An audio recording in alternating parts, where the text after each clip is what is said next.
Ako nang bahala, Noel. Kaya ko na to. Mautiridad ng wika ni Aliana sa kapatid, kasabay ang mga tingin na nagsasabing kaya niya. At malakas ang kumpiyansa ng dalaga sa sarili na kayang makipag-usap kay Mr. Valderrama. Hindi, sasama ako. Git ni Noel. Palibhasa lalaki kaya gusto niyang siya ang masusunod. Ako din. Si Isko. Handa ring makisali sa tensyon na namamagitan sa mga Solano at Valderrama nang dahil sa agawan sa lupa. Bagay na inilingan ng tauhan nito. Di kayo haharapin ni Mr. Valderrama kung tatlo kayo. Ang utos niya isa lang. Lumakad na si Aliana at di niya na hinintay ang approval ng dalawang kasama na nooy nahaharangan ni Charlie at dalawa pang kasama nito. Nakita niya kaagad ang lalaki nakaupo sa isang silya na nasa silong ng isang tent at may isang mesa sa gitna kung saan nakaharap ang lalaki. Tingin niya ito ang amo ni Charlie dahil wala namang ibang tao doon bukod rito. Isa pa, mukhang branded ang suot nitong itim na long sleeve na polo. Nakatupi yon hanggang siko. Medyo hapit sa katawan nito. Kaya naman bakat niya ang magandang hubog ng katawan nito na alaga sa gym. Kaso nababakasan niya ang pag-aarogante nito. Dahil wala man lang reaksyon ng mukha nito na makita siyang papalapit. Magandang araw po. Kayo po ba si Mr. Valderrama? Paninigurong tanong ng dalaga sa lalaki.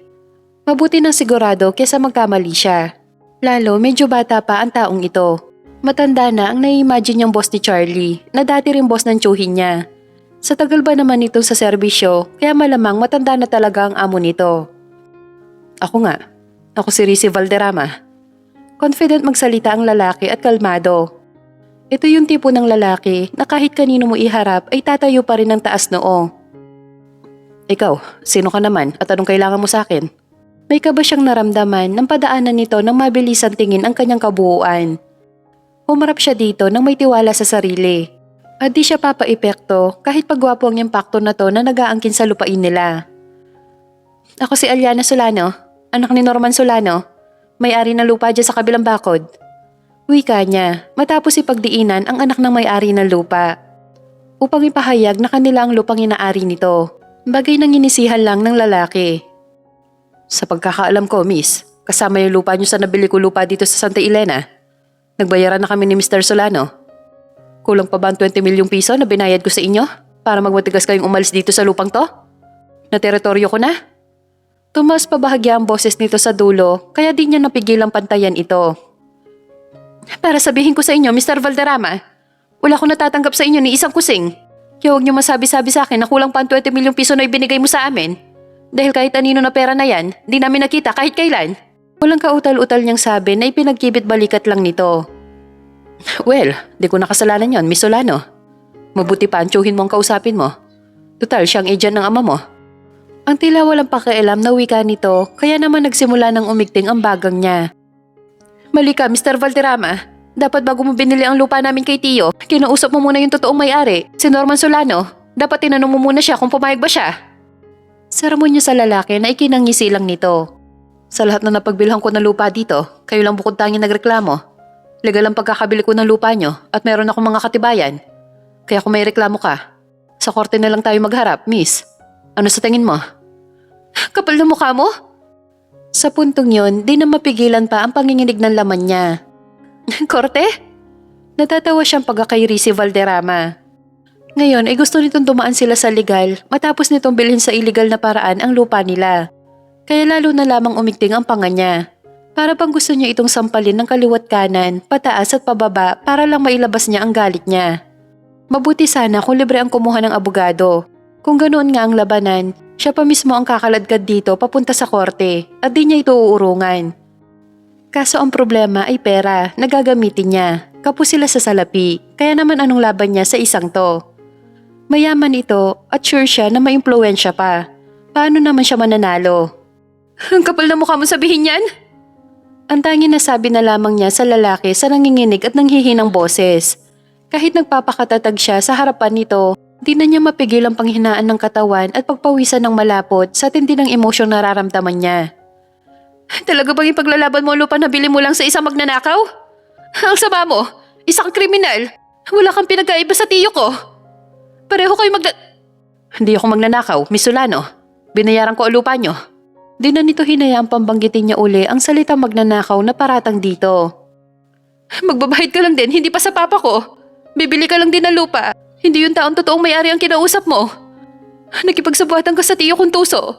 Sabihin mo, hindi pagnanakaw ang tawag doon? Sa galit niya, kahit sarili niyang tenga ay nabingi sa lakas ng boses niya. Sa tanang buhay niya ay ngayon lang ito nangyari at wala siyang pakialam kung anong tingin sa kanya ng lalaking to. Basta nais niyang ilabas ang galit at sama ng loob niya sa paraang alam niya. Alam ba kung anong kalagayan ng taong inalisan niyo ng karapatan sa lupa niya? Ha? Hindi siya makagalaw. Garalgal niyang sabi sa lalaki. Di niya mapigilan pang mapaluha habang hinahayag lahat ito kay Rizzy. Di sarili niya, di niya kayang buhatin. Inagaw niyo pa ang pinaghirapan niya nung malakas pa siya. Tao pa ba kayong dalawa? Ang sama-sama niyo, ang sama-sama niyo. Hindi malaman ni Rizzy ang gagawin sa babaeng halos bumagsak na ang tuhod sa harapan niya. Patuloy ito sa paghagulhol. Ewan ba niya sa sarili, pakiramdam niya parang sinasakal ang puso niya na makitang halos panawan ito ng lakas sa kakatangis nang dahil sa kagagawan niya. Pasensya ka na, Miss Solano. Inalis niya ang mesa na kapagitan sa kanila at dadaluhan niya sana ito, kaso bigla nitong tinabig ang kamay niya. Pasensya? Singhal nito sa kanya. Kaya di natuloy ang tangka niya sanang pag-alalay dito. Yun lang ba magagawa mo? Matapos kaming pagbantaan ng mga tauhan mong paalisin sa bahay namin? Patuloy pa rin ito sa pagtangis sa harap niya. Bagamat nakikitaan niya ng katapangan ang nangungusap nitong mga mata. Hindi ko alam na na-scam ako ni Ronito dahil legal lahat ng papeles na binigay niya sa akin. At meron na akong papeles galing LRA. Ako na ang legal na may-ari ng lupa. Paano naman kami ngayon, Mr. Valderrama? Saan naman kami pupunta kapag pinalayas mo kami sa lupa namin? Yun lang meron kami. Wala na kaming iba pang mapupuntahan. Bukod pa doon, masela ng kalagayan ng ama ko. Okay, ganito na lamang. Itatanong ko sa abogado ko kung ano maaari natin gawing hakbang laban kay Renato. Sa ngayon, umuwi ka na muna sa inyo. Saka na lang natin pag-usapan ng tungkol sa lupa kapag hindi ka na emosyonal. Paano ko matitiyak na di kami guguluhin ng mga tauhan mo? Pangako, wala silang gagawin sa inyo. Ipapatawag na lang ulit kita kapag naayos ko ng ilang mga bagay-bagay sa lupa ng iyong ama. Maliwanag ba? Salamat. Pagkasabi nito ay agad itong tumayo ng diretsyo at mabilis na iniwan ang binata. Anong sabi niyo, sir? Naisahan kayo na rin ito? Oo, Charlie. Halos ibagsak ni Rizzy ang cellphone niyang hawak pagkatapos niyang makausap ang kanyang abogado. Sabi ni attorney kaya niyang depensahan sa korte ang kaso niya at ganoon din ako. Ang problema, yung babaeng nagpunta dito kahapon. Nairita nitong sabi sa tauhan na may pagpipigil kay Ronito.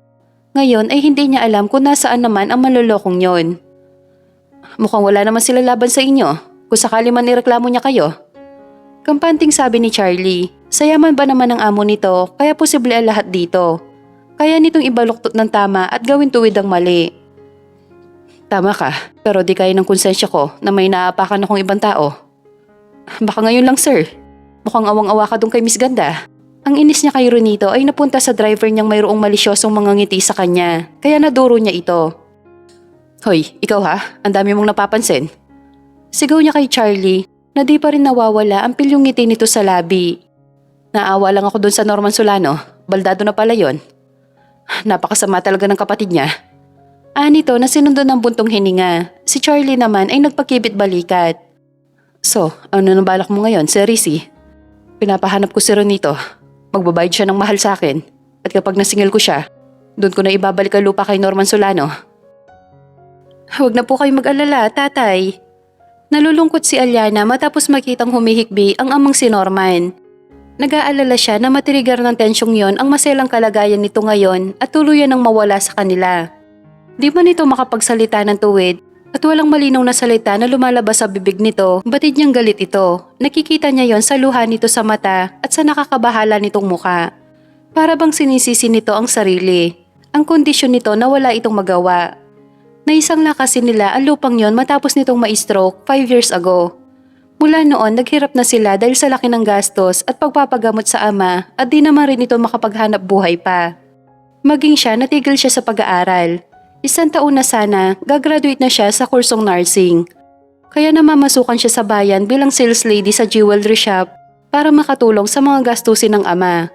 Habang ang kanyang ina naman ang nag-aasikaso ng amang may sakit at koprahan nila na siyang pinagkukuhanan nila ng main source ng kanilang pangangailangan sa araw-araw. Ang kapatid niyang si Noel, tumutulong ito sa pagkokopra kapag walang pasok sa eskwela. Ngayon taon pa lang kasi ito magtatapos sa high school. May awa ang Diyos, Papa. Di niya tayo papabayaan. Wika niya sa ama para matigil ito sa kakaiyak. 2 linggo ang lumipas ay pinatawag siya ni Rizzy sa temporary house nito.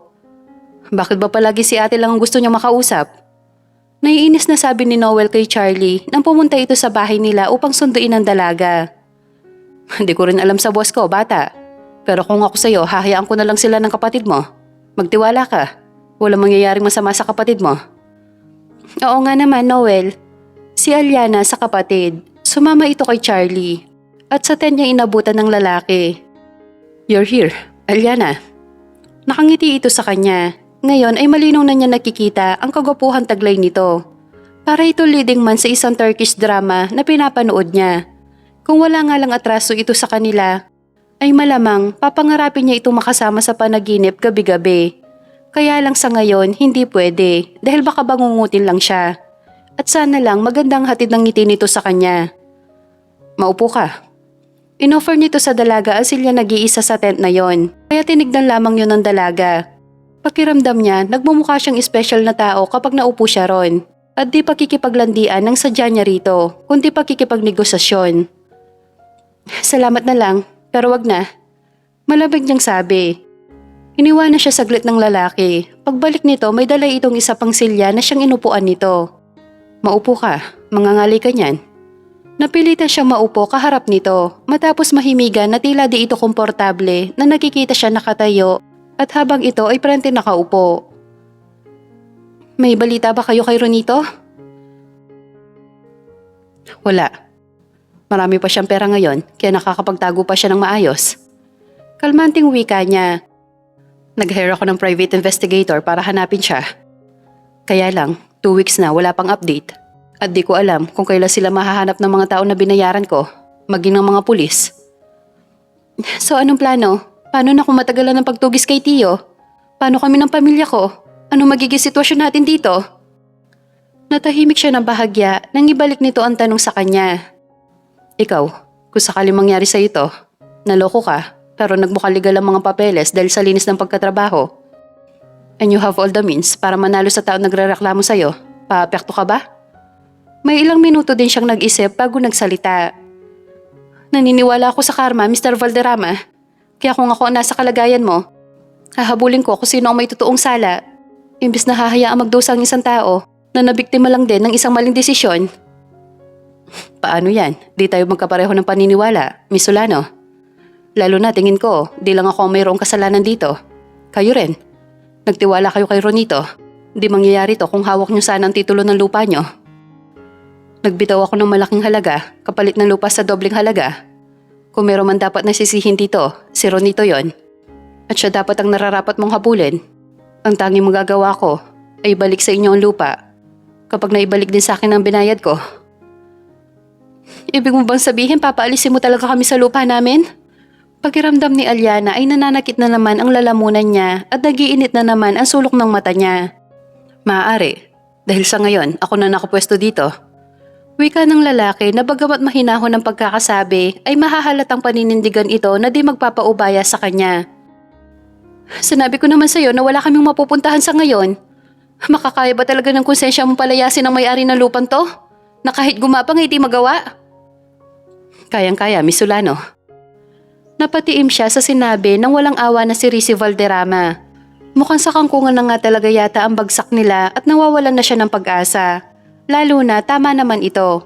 Pareho silang biktima ng tiyuhin niya at mareresolba lamang ang problema nila kapag dumaan ito sa tamang proseso. Kagaya ng sabi ko, ginawa ko ang role ko as a buyer. Nagbayad ako ng tama. Kaya wala dapat akong kakonsensya kung tutuusin. Ngayon dahil narito ka, umaapela. Madali naman akong kausap. Bibigyan kita ng option. Doon lamang saglit na nakahinga ang dalaga. Ano naman yon? Pakakasalan mo ko.